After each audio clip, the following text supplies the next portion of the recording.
ಹಿಂದೆ BJP ಸರ್ಕಾರ ಇದ್ದಾಗಲೂ ಕೂಡ ಅವರ ಪಕ್ಷದ ಶಾಸಕರಿಗೆ 50 ಕೋಟಿ ಕೊಟ್ಟರೆ ನಾವು ಯಾರು ಅಪೋಸಿಷನಲ್ಲಿದ್ದೋ ಆ ಸಂದರ್ಭದಲ್ಲಿ ನಮಗೆಲ್ಲ 10 ಕೋಟಿ 15 ಕೋಟಿ ಕೊಡ್ತಾಯಿದ್ರು, ಕೆಲವರಿಗೆ ಕೊಡಲೇ ಇಲ್ಲ. ಈ ಬಾರಿ ನಾವು ನಮ್ಮ ಶಾಸಕರಿಗೆ 25 ಕೋಟಿ ಕೊಡೋದಕ್ಕೆ ತೀರ್ಮಾನ ಮಾಡಿದ್ದಾರೆ. ವಿರೋಧ ಪಕ್ಷದ ಶಾಸಕರಿಗೂ ಕೂಡ 10-15 ಕೋಟಿ ರೂಪಾಯಿಯನ್ನು ಕೊಡ್ತೇವೆ ಅಂತೇಳಿ ಮಾನ್ಯ ಮುಖ್ಯಮಂತ್ರಿಗಳು ತಿಳಿಸಿದ್ದಾರೆ. ಆದ್ದರಿಂದ ಯಾರೂ ಅವರೇನು ಆತಂಕ ಪಡೋದು ಅಗತ್ಯ ಇಲ್ಲ. ಬರುವಂಥ ದಿವಸದಲ್ಲಿ ಅವರಿಗೂ ಕೂಡ 10-15 ಕೋಟಿ ಹಣವನ್ನು ಕೊಡ್ತೇವೆ ಅಂತೇಳಿ ನಾನು ಅಧಿಕೃತವಾಗಿ ಹೇಳೋದಕ್ಕೆ ಬಯಸ್ತೇನೆ. ಯಾಕೆಂದರೆ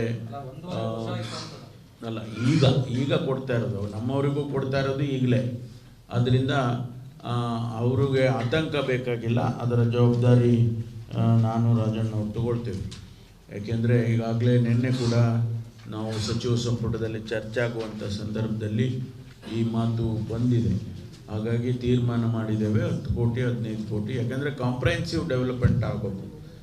ಯಾರು ಒಂದು ಬರೀ ಕಾಂಗ್ರೆಸ್ ಕ್ಷೇತ್ರ ಆದರೆ ರಾಜ್ಯದ ಅಭಿವೃದ್ಧಿ ಹಂಗಾಗೋದಿಲ್ಲ. ಅದರಿಂದ ಎಲ್ಲ ಕ್ಷೇತ್ರದಲ್ಲೂ ಅಭಿವೃದ್ಧಿ ಆದರೆ ರಾಜ್ಯದ ಅಭಿವೃದ್ಧಿ ಆಗುತ್ತೆ ಅಂತೇಳಿ ಅದನ್ನು ನಾವು ಅವರಿಗೆ ಕೂಡ ಕೊಡ್ತೇವೆ.